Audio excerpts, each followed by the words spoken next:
Have you ever wondered what would really happen if humanity's most powerful military forces came face to face with technology not of this world? If our weapons, our training, our entire understanding of warfare suddenly meant nothing against an intelligence that could bend the very fabric of space and time? And what if I told you that this nightmare scenario may have already happened, not in some remote desert or over the open ocean, but on American soil at one of the most secure military installations in the United States, involving over 1,300 trained soldiers who were left with shattered memories and unexplained scars, their official records mysteriously scrubbed clean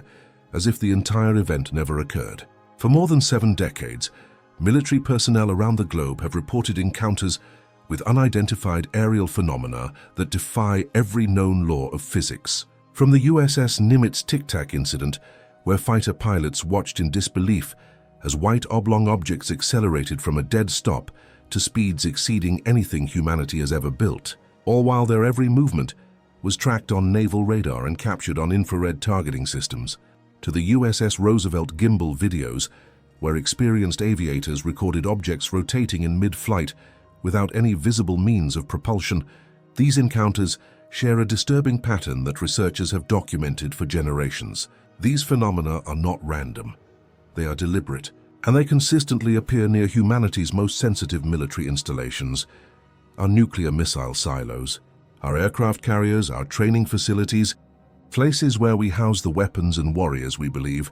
make us the apex predators of this planet. The encounters at Rendlesham Forest in the United Kingdom saw American servicemen at a NATO base witness landed craft in the woods, their radiation detectors screaming warnings as they approached something that looked like it belonged in a science fiction film. While at Malmstrom Air Force Base in Montana, security personnel watched helplessly as a glowing red object hovered over their nuclear missile facility and somehow, impossibly, deactivated 10 intercontinental ballistic missiles simultaneously, each one going offline in perfect sequence as if something was methodically demonstrating its absolute superiority over our most devastating weapons. These are not the wild claims of attention seekers or the confused reports of untrained civilians. These testimonies come from fighter pilots with thousands of flight hours, radar operators who know their equipment better than they know their own families, nuclear technicians with top-secret clearances who risk their careers and reputations by coming forward, and yet despite decades of documented encounters backed by sensor data,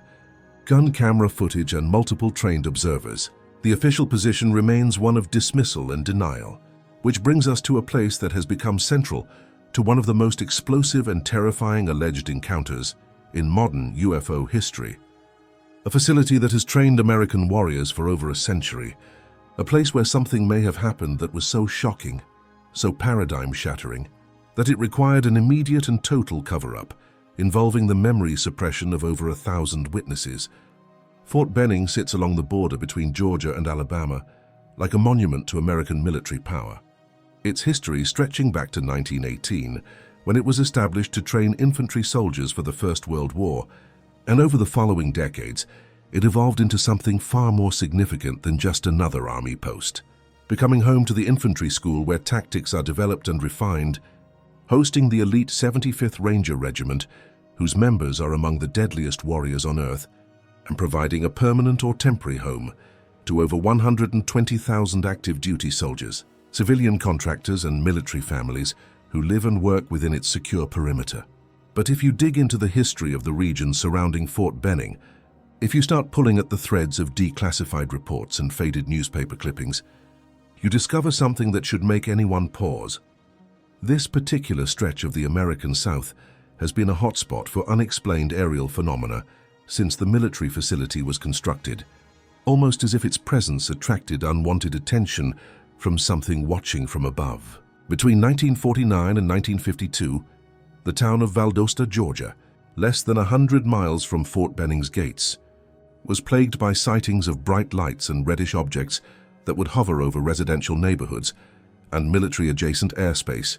Multiple witnesses filing reports with local authorities who had no explanation for what dozens of credible citizens were seeing night after night. And just 1 year before those sightings began, 2 experienced military pilots flying a routine mission over Montgomery, Alabama, radioed in a frantic report about a bright object pacing their aircraft, matching their every maneuver with impossible precision before accelerating away at a speed that should have torn any physical craft apart. Though official channels later dismissed it as nothing more than an unusually bright meteorite, despite the fact that meteorites do not pace aircraft or respond to pilot maneuvers. These incidents, and dozens more like them, paint a picture that many researchers find impossible to ignore. A geographic pattern suggesting that, whatever these phenomena are, they have maintained a focused interest in Fort Benning and its surrounding areas for the better part of a century, studying our military capabilities,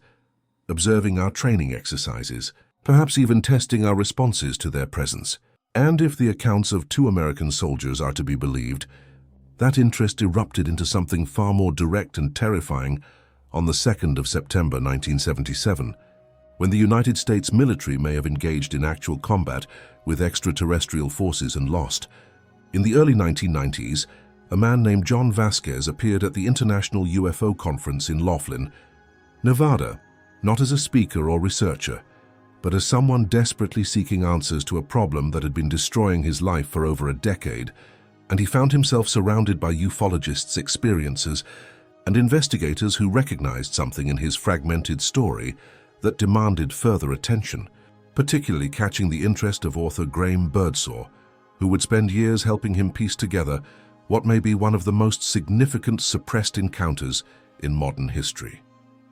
John Vasquez was not the kind of person who sought attention or believed in flying saucers. He was a soldier, someone who had joined the National Guard in 1977 with the intention of serving his country before transferring to the regular army and being assigned to Delta Company, 1st Infantry at Fort Benning, Georgia, and for most of his life, he described his military service as unremarkable, spending time in Germany during the late 1970s, when the Cold War was still very real, but combat deployments were rare since Vietnam had ended and America's military was largely in a peacetime posture. Throughout the 1980s, however, John began experiencing nightmares that felt more like memories than dreams, vivid sequences that would leave him drenched in sweat and shaking, unable to distinguish what was real from what his subconscious was showing him. And these weren't normal dreams about combat or training accidents. Instead,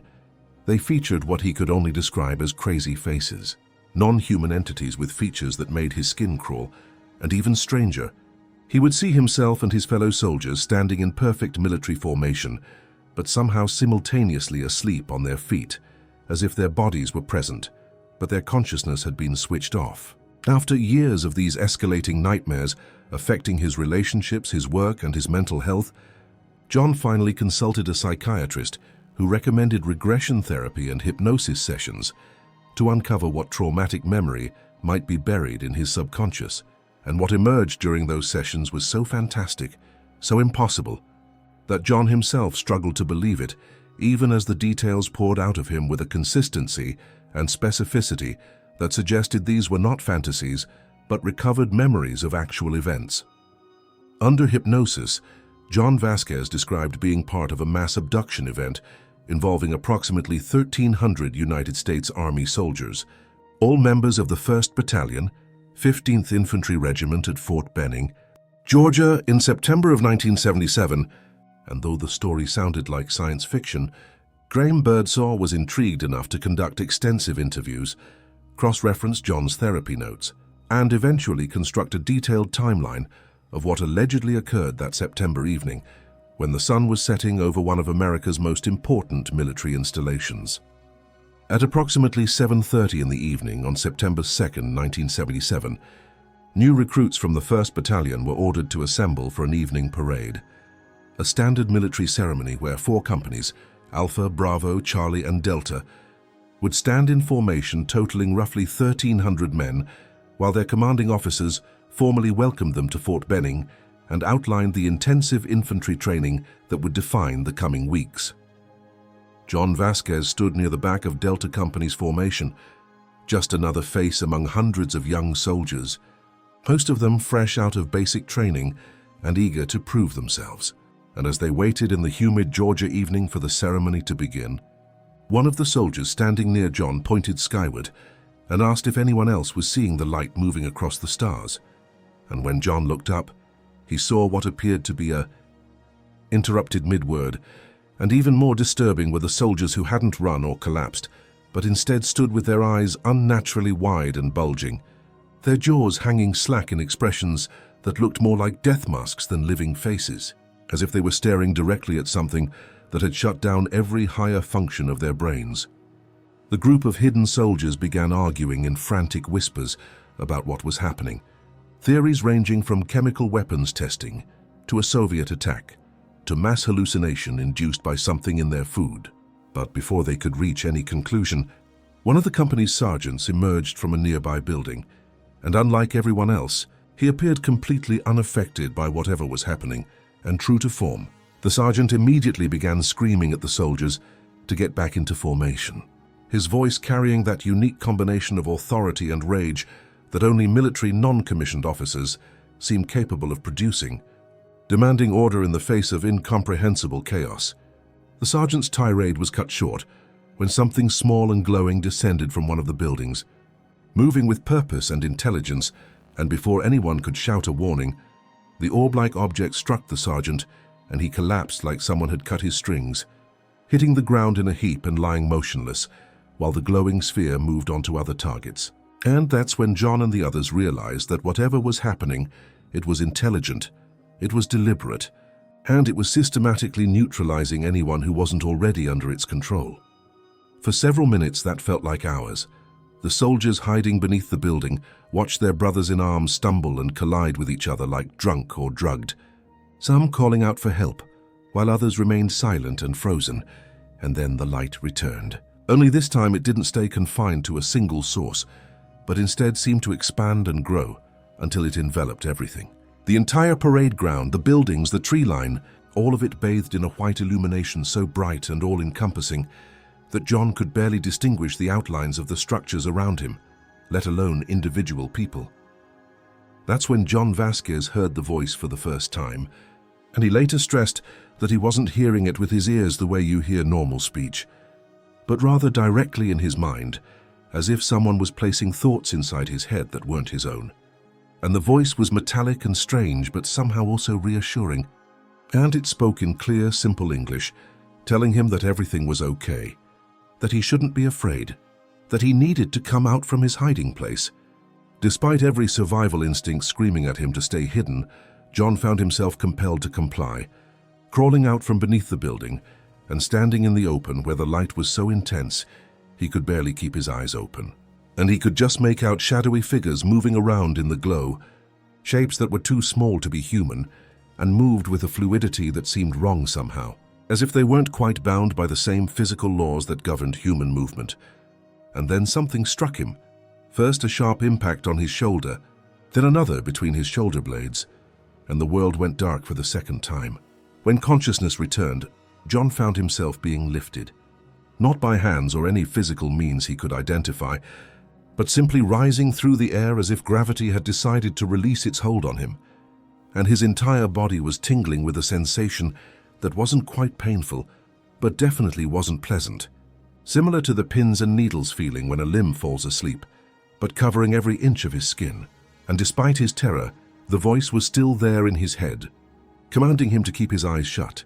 and he obeyed because something in him understood that seeing what was happening might be more than his mind could handle. The next time the voice spoke, it had changed, becoming distinctly female in character, though still carrying that metallic, artificial quality that made it clear this was not human speech. And it asked him a question that made no sense, asking if he remembered. And John didn't know what he was supposed to remember. But as soon as the question entered his mind, visions began flooding his consciousness, images that felt like memories but couldn't possibly be his own.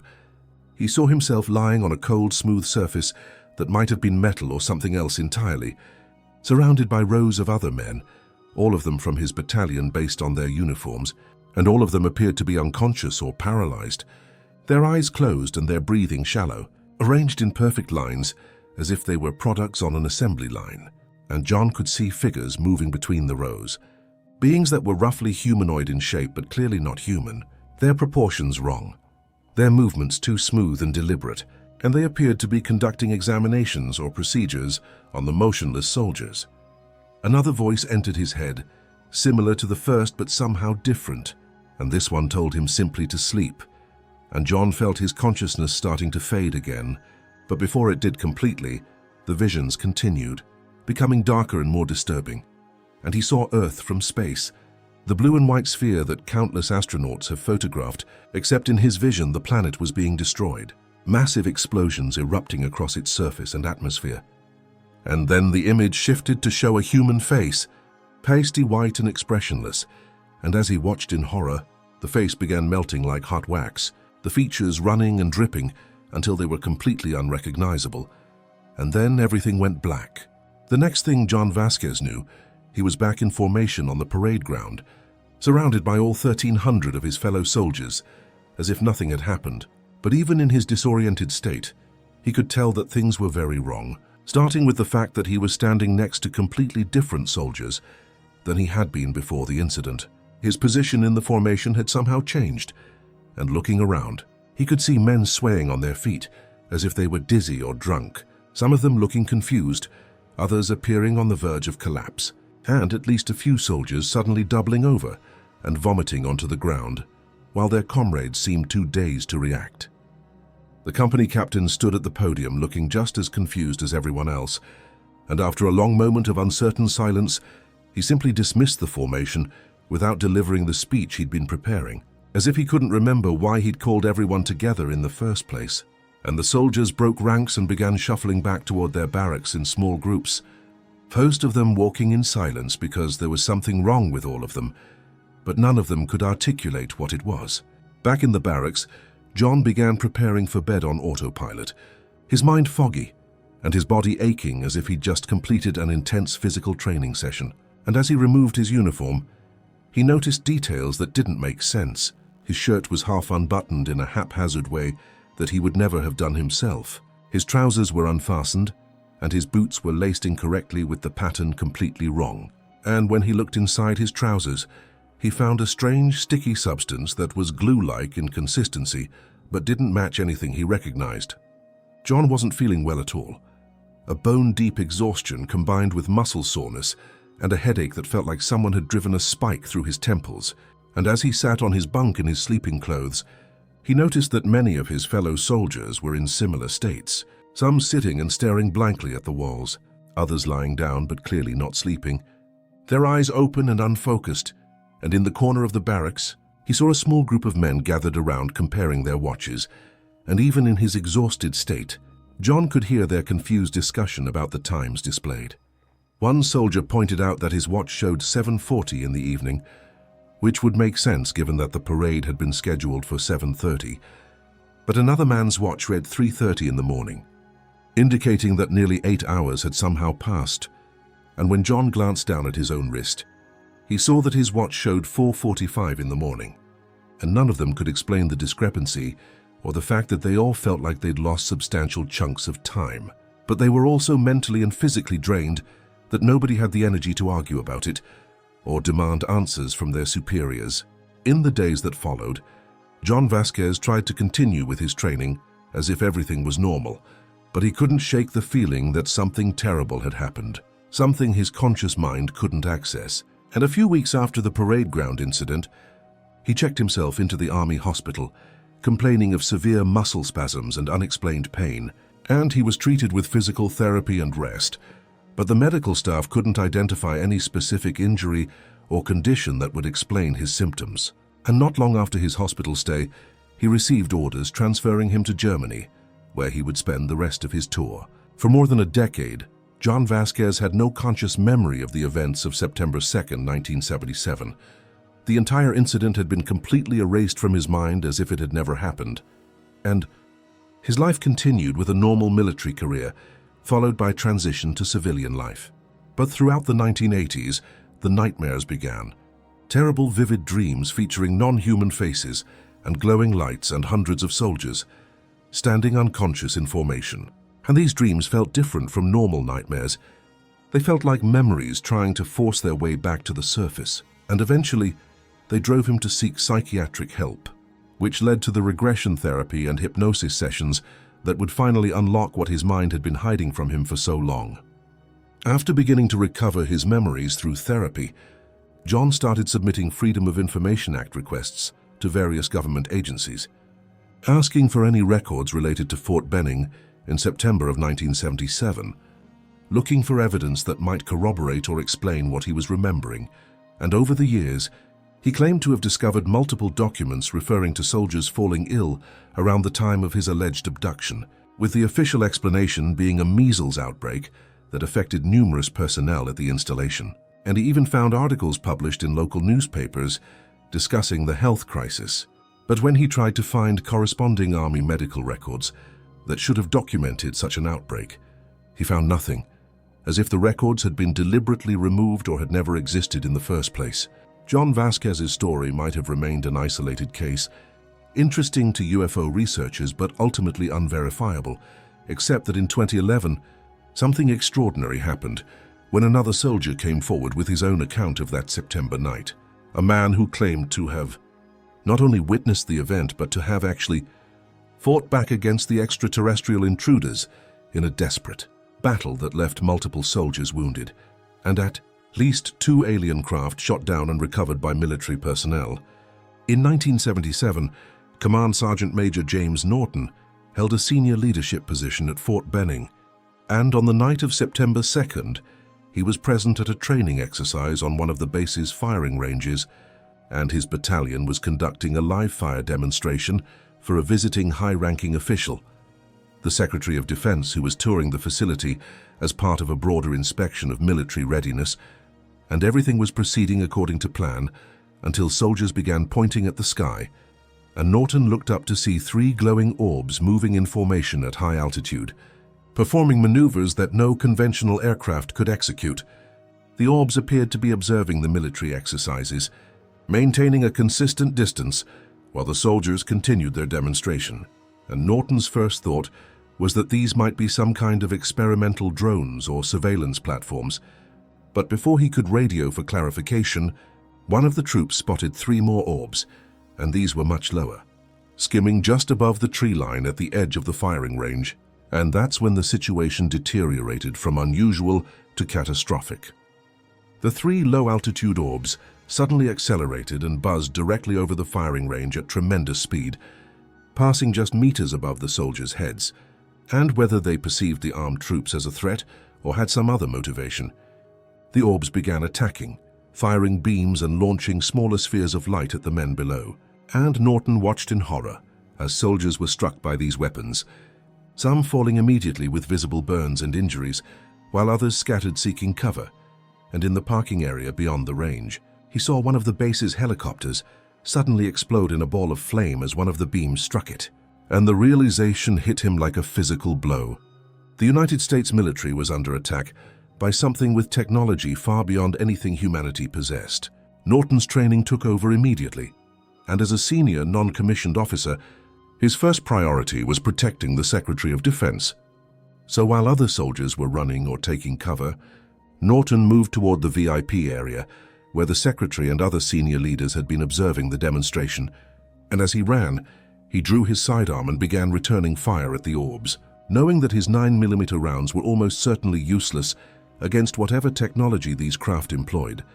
but unable to just stand there and do nothing while his soldiers were being attacked. Across the firing range, Norton saw other soldiers engaging the orbs with whatever weapons they had available, and in the chaos, he watched at least 2 rocket-propelled grenades streak into the sky, trails of smoke marking their paths, and incredibly, impossibly, one of them found its target, striking one of the orbs and sending it spiraling out of control before it crashed into the yard beyond the range, with a tremendous impact that Norton could feel through the ground beneath his feet. And for just a moment, there was a surge of hope, proof that these things could be hurt, that humanity wasn't completely defenseless against them. But that hope was short-lived, because a moment later Norton felt something strike him. Not a physical projectile, but rather one of the beams that the orbs had been firing. And the pain was unlike anything he'd ever experienced.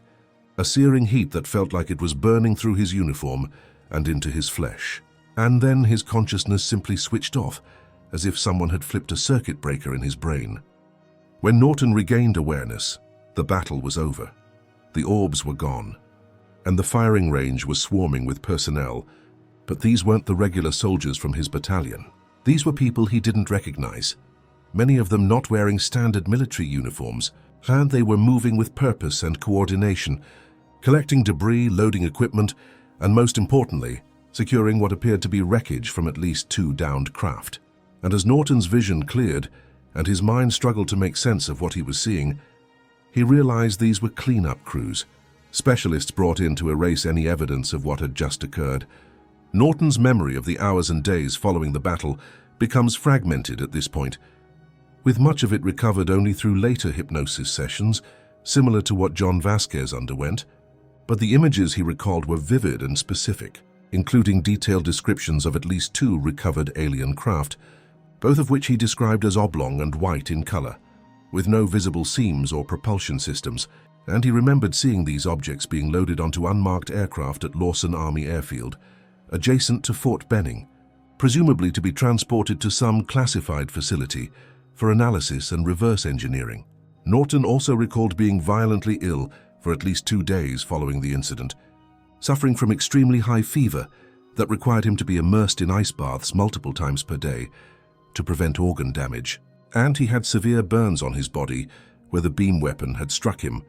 burns that he says he still carries the scars from to this day, physical evidence of an encounter that officially never happened. What makes James Norton's account particularly significant is not just that it corroborates John Vasquez's timeline and location, but that it provides a completely different perspective on the same event. Where Vasquez experienced the incident as a paralysis and abduction scenario with missing time and recovered memories of medical examination, Norton experienced it as an active combat engagement where American soldiers fought back against technologically superior attackers. And the fact that both men independently described the same date, the same location, and many of the same phenomenology despite having completely different roles and experiences, suggests that something extraordinary did indeed occur at Fort Benning in Iowa. September 2nd, 1977. Norton's decision to come forward with his story was particularly courageous because, unlike Vasquez, who had already left active service, Norton was still serving in the Army Reserve when he first shared his account publicly, meaning he was risking his career, his reputation, and potentially his freedom, given that discussing classified military operations can result in serious legal consequences. But he maintained that the American people deserved to know the truth about potential threats, and if there were hostile extraterrestrial forces capable of attacking military installations with impunity. That information was too important to remain secret, regardless of the personal cost to him. Norton also described a second encounter with unidentified craft that occurred years later in 1986, when he was serving as a firefighter off-base and responded to reports of a fire in a wooded area. And when he and his crew arrived at the scene, they found not a forest fire, but rather a massive excavation operation in progress, with military and civilian personnel working to dig something large and metallic out of the ground. And he recognized the shape immediately, as similar to the oblong craft he'd seen shot down at Fort Benning nearly a decade earlier. And before he and his crew could get close enough to see more details, they were turned away by security personnel, who made it clear that civilians were not welcome. In the years since Norton came forward, he claims to have received numerous threatening phone calls, usually late at night, where unidentified callers have told him to stop talking about what he saw, to stop giving interviews, to let the past remain buried. And while he can't prove that these calls are coming from government agents or military intelligence, the timing and content make it clear that someone is very interested in silencing his testimony. But despite the intimidation, Norton has maintained his position that his story is true and that the American public deserves to know that contact with non-human intelligence has already occurred and that it was hostile. So what really happened at Fort Benning on the night of September 2nd, 1977, and in the days and weeks that followed? If we take John Vasquez and James Norton at their word, then we're forced to confront the possibility that the United States military engaged in combat with extraterrestrial forces on American soil, that over 1,000 soldiers were abducted and subjected to medical examinations or procedures by non-human entities, that multiple alien craft were shot down and recovered, and that an extensive cover-up operation was implemented to erase all evidence and suppress the memories of everyone involved. Believers in the Fort Benning incident point to the extraordinary consistency and detail in both men's accounts. The fact that they described phenomena that align closely with other well-documented abduction cases, including the intense light, the telepathic communication, the missing time, the physical effects like paralysis and illness, and the recovered memories of medical examinations conducted by non-human beings. And they note that John Vasquez has spent decades trying to obtain official records that might corroborate his experience, actually succeeding in finding some documents that reference unusual events at Fort Benning during that time frame, before those documents were either retracted or classified. In 1997, Vasquez received what appeared to be official documentation, confirming that a United States Air Force Joint Attack Weapons System test had been conducted at Fort Benning in September of 1977, which could potentially explain the lights, the chaos, and the injuries if soldiers had been exposed to experimental weapons without proper warnings or protocols. But shortly after Vasquez received this document, a Joint Staff panel issued a statement claiming that the information was false, that no such test had occurred, and they requested that Vasquez return the document immediately, which raises obvious questions about why they would want documentation of a non-existent test returned, and why they seemed so concerned about this particular piece of paper. Skeptics, however, have identified serious problems with both accounts, starting with the fact that independent researchers, including a United States congressman from San Diego who attempted to verify Vasquez's service record, found that while he did indeed serve in the military during the time frame in question, there are no official records showing that a John Vasquez was ever stationed at Fort Benning, Georgia. And regarding the alleged measles outbreak that Vasquez claims to have found referenced in newspaper articles, no Army medical records have been located that document any such outbreak affecting over 1,000 personnel, which would have been a serious public health crisis requiring extensive documentation. The case of James Norton presents its own complications. While there are records of a command sergeant major with that name who served during the correct time frame, researchers have noted inconsistencies, including the fact that Norton, who claimed to have been born and raised in the South, spoke with a thick Southern accent in his interviews, but records indicate he was actually born in New Jersey,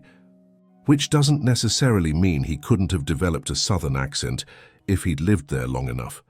But it does raise questions about whether the person giving interviews was actually the James Norton from the military records, or perhaps someone using that identity. Additionally, Norton has largely disappeared from public view in recent years. His social media presence makes no mention of aliens or UFO encounters,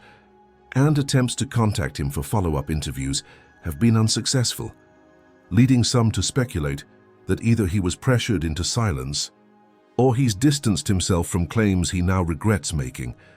or possibly that the entire thing was an elaborate hoax perpetrated by someone impersonating a real military officer. For those seeking conventional explanations for what Vasquez and Norton describe, several possibilities have been proposed,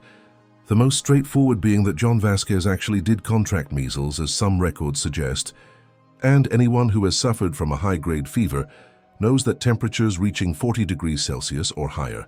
can produce vivid and terrifying hallucinations involving all the senses, seeing people and creatures that aren't there, hearing voices, feeling physical sensations, and these fever dreams can seem more real than actual memories. So it's possible that Vasquez experienced a severe illness,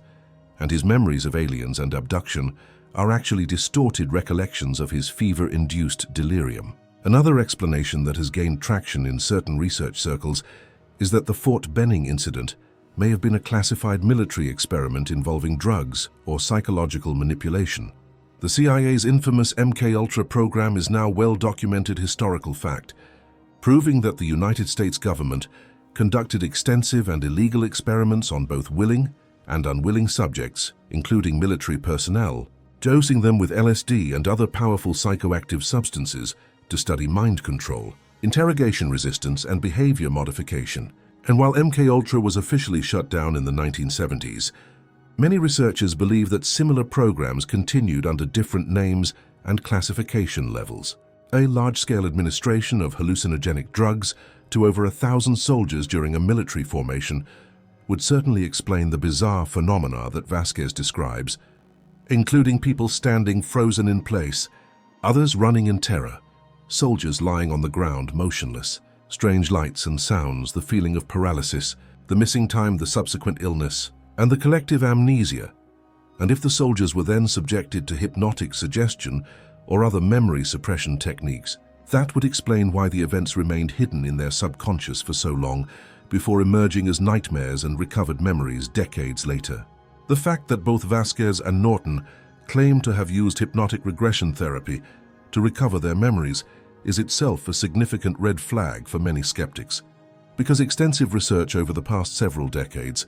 has demonstrated that hypnosis is extremely unreliable for recovering accurate memories. And in fact, it's quite easy for therapists to accidentally implant false memories during hypnosis sessions, especially when the therapist has preconceived notions about what the patient might have experienced. And because the human brain is remarkably creative and will literally fabricate memories to fill in gaps when pressed to remember something, asking someone under hypnosis to recall forgotten events is essentially inviting their imagination to construct a narrative that feels real, even though it may be entirely fictional. Still, there are elements of the Fort Benning incident that don't fit neatly into conventional explanations. If it was merely a measles outbreak,